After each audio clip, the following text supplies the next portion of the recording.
Welcome back to this week's edition of Freedom and Prosperity Radio, the weekly radio news magazine that we put together here at the Virginia Institute for Public Policy. I hope you're enjoying your Thanksgiving leftovers, or maybe you're ordering out for Chinese food because you're just done with stuffing sandwiches. Who are we to judge? Our next guest is the president of the Virginia Citizens Defense League, and as we head to 2020 right now, it is none more chilling than some of the rhetoric regarding possession of firearms, assault firearms, and things like that coming from the incoming House and Senate leadership. Philip Van Cleave. Philip, welcome back to Freedom and Prosperity Radio. How are you, sir? Oh, I'm doing good. How are you doing, Joe? Oh, well, I feel like there's just not enough swatters for the flies between red flag laws and I was reading the text of the Senate Bill 16 that I've taken to referring to him as Beto Saslaw has put forward. That is calling pretty much anything except a .38 snub nose from some old Jack Webb TV show an assault firearm, and is going to make possession of one a Class 6 felony in the Commonwealth. Does he expect that to make it out of committee? I know he figures he's got the numbers, but there's got to be a few Democrats in the Senate caucus that are gonna have a problem with some of the language in it. Oh, I expect there will be some pushback from his own party because, you're right. Basically, you and I might own, an AR-15, and once that passes and takes effect, we've done nothing wrong. We bought a perfectly legal product, have used it responsibly, and now we're actually felons if we haven't gotten rid of the gun by July 1st if this passes, or whatever date they set on it. This puts us up, makes us worse than a lot of the worst states. I love the Beto thing. Consider that stolen. All right, no, not a problem. I've referred to the House leader as EFC since it sounds a lot like AOC as well. But, I guess they're overplaying this, but Nick Freitas years ago warned us, that in a debate on the floor about the Second Amendment, he said, at some point, you won't be able to deliver what you've promised your supporters, and I worry that that's going to be this year, that they're going to have to deliver, or we're going to see some fairly aggressive anti-gun zealots on the street, which will be funny in an ironic sense, but dangerous in the fact that they've been promised things that are patently unconstitutional if they even try to do it, and then woe be anyone who tries to fight them back in court. Yeah, and we will take them to court on this stuff if any of this stuff goes through. I mean, basically just declaring you can't have a legal product and expecting you to take something that costs thousands of dollars and just toss it away or destroy it or whatever. There is still the Fourth Amendment. There's other amendments, the ones protecting your property from being taken away from you without just compensation. It would cost the state an absolute unbelievable amount of money to buy up all the AR-15s, and this doesn't do that. This says somehow you've got to get rid of them. Right. And it limits your magazines. You can have the magazines you've got, unlike the rifle that you'll have to give up, or even some of the handguns. Basically, this thing is so broad. It is so broad that if you've got a detachable magazine, there's a good chance your regular handgun is going to be banned by this. Right. I mean, as I read it, and it's interesting because I've seen the markup version, and the original draft was much more mundane than the markup, where it is shall and is and will be, as rather than could be and can be, and leaving some things open to adjudication. Philip, you mentioned some of the other amendments, and you and I so frequently talk about the Second Amendment, but Virginia Congressperson Jennifer Wexton proposed a bill, and I guess she's still working on getting co-sponsors for it, that would empower and I guess require credit card companies to report firearm purchases and anything done online through their credit companies to the federal government. And I've made the case that that's the violation of the Third Amendment, because technically then we'd be quartering soldiers in our house by way of our internet connections. And we're certainly in that age of being spied upon and expecting. This is all. Keep in mind that murder in the United States and violent crime have been dropping for years. Mm-hmm. They've been dropping for well over a decade or more. And so there's no emergency here. We have less crime now than 10 years ago. Yep. So where's the emergency? Why are we even doing any of this other than to disarm the population and make Mr. Bloomberg happy? Is there any surprise that he made his first official campaign event in Norfolk and in the Tidewater area? Yeah, he didn't want to come to Virginia after we basically passed a law that said if he tried to trick dealers into selling him guns with the intent to trick them, that he would become a felon. He's held that against Virginia ever since, and suddenly he shows up now. Yeah, that's not a coincidence. He's making sure that these lawmakers put in the bills that they promised him they would, no matter how unconstitutional or immoral they are. We've talked about the sanctuary county movement, and I grasp it completely. And I've talked to a lot of lawyers who have said, what we're going to do is as soon as somebody gets confronted with these unconstitutional bans, we're going to fight them in court. Is it a combination? Is it letting folks like Emmett Hanger know that, for example, Greene County in your Senate district is adamantly against any sort of gun bans and anti-Second Amendment? And do you hold faith on a second part of that the justices that especially President Trump has been appointing, will grasp the unconstitutional firearm grabs? Well, we certainly hope that will be the case. That we will prevail if they do this stuff. Again, nothing they're putting in there affects criminal behavior. Right. It only affects people like you and me. And in what twisted universe is that supposed to make any sense, except if you're in the universe of disarming the public? If you want the public helpless like they are in Venezuela so the government can do to you whatever they want, including starving you to death, and all you've got is rocks to throw at them while they got bullets coming at you. Now, if you could throw a rock at 3,000 feet per second, that would be different, but you can't. So that's where firearms come in handy. And that's if that's the goal that they want, and you have to start thinking it is, then it makes sense. Any other thing, crime is going down, ownership is going up. It's a Y. If you look at the letter Y and lay it on its side, the part of the Y going down is crime, and the part of the Y going up is going ownership. It angles about like a typical Y, pretty wide. So this is an attack on you and me. No doubt about it. This is not about making anybody any safer, not doing anything for criminals. In fact, they don't care if crime keeps going. Everybody, the more murders they got, even if it's criminal on criminal, which 90% of the murders are, they're happy with that because they go, we need more gun control because people are dying. People that are dying are intentionally shooting each other. Right, or at the most heinous, like an innocent bystander, like a little kid that gets caught playing in the street during a drug gang turf battle. Philip Van Cleave is on with us, president of the Virginia Citizens Defense League. Also, pre-filed a bunch of red flag law bills that, again, I think invade privacy and completely ruin your ability to have your day in court. Maybe they're schooling at the Adam Schiff School of Jurisprudence and who needs to be able to defend themselves. But talk about the constitutionality and what can we do against those? Well, those are really dangerous because, first of all, you've committed no crime. Somebody's merely accused you of it. You're assumed to be a dangerous person. You're assumed to be guilty of what they're accusing you of.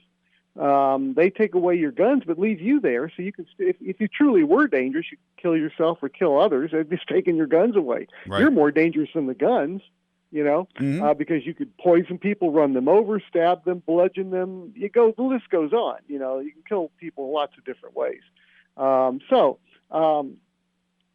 problem is, of course, not only does nothing for them, but how do you prove that you're not dangerous? And why there's no incentive for the judge to accept your proof and go out on a limb and accept it. It's easier for the judge to simply say, well, I don't believe it.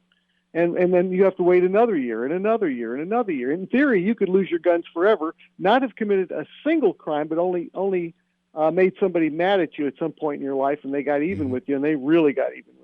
Well, and we've seen how hearsay can be used against you. If it can be used against the President of the United States, what chance do you and I have, Philip?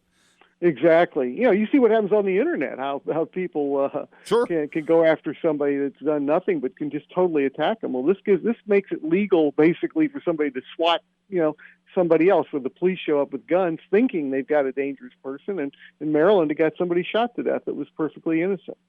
Philip, what about the people that we were counting on to, at least stand as the legislative wall?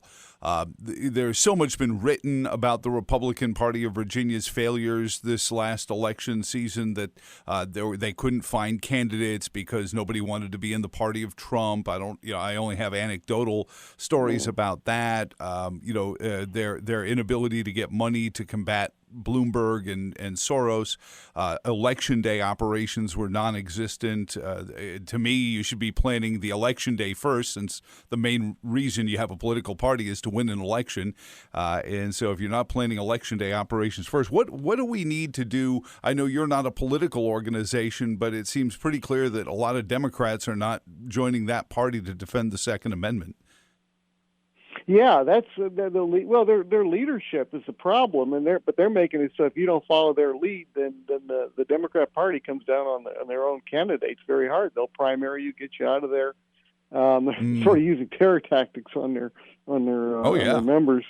But the thing is, all their politics right now counts on gun owners sleeping, and they usually do. A lot of them sleep. Not all of them. Obviously, a lot of them vote. But I tell you what, at 40% turnout in the last elections, I guarantee a lot of hunters, target shooters, even concealed carry permit holders were sound asleep, didn't bother to vote. There's no point. Yeah, right. That in turn is kind of what they're counting on. Now gun owners are awake. They've basically woken a sleeping giant, and that giant is angry. These Board of Supervisors meetings, I think somebody estimated they had like 1,000 people at one of them out in Bedford. They handed out 1,000 stickers, Absolutely. That's how they kind of kept count. It's like, these are huge, big turnouts. I was in Amelia, massive turnout. Hundreds and hundreds and hundreds and hundreds of people. And all these board meetings, they're all going, wow, we've never seen this many people here for any other issue. Yeah, even the tax increases, they don't get that kind of turnout for. Take me into this, the idea of the sanctuary counties, because I get it. I understand, especially with the way the Republican Party seems to have mailed it in some of these elections, and the feeling that Mark Herring certainly isn't going to have anyone's back. But I worry that we're trying to establish a place where sheriffs and police chiefs are being told to disregard laws. Even if they are patently unconstitutional ones. I don't know if that's putting our law enforcement people in a good place. Philip, take us into the movement. Okay. Well, there's several things here. Number one, part of it is a statement to the General Assembly. Basically, the Democrat leadership has raised the middle finger at the Second Amendment and people like you and me, not criminals. They seem to want to coddle them, but they're coming after you and me and the Constitution. Basically these resolutions are a way of pushing back against that, and so that's part of it. Now, the resolution doesn't make the county sheriff do anything. It doesn't make the prosecutor do anything, the Commonwealth attorney. But we're also going to be getting a hold of them, and some of the sheriffs are saying, if the county goes for this, I'm gonna do the same. I'm not going to enforce what are clearly unconstitutional laws that are being pushed against law-abiding citizens. And I'm not worried about that because the Constitution, you're gives not required to, as an law enforcement officer, you're not required to enforce unconstitutional laws.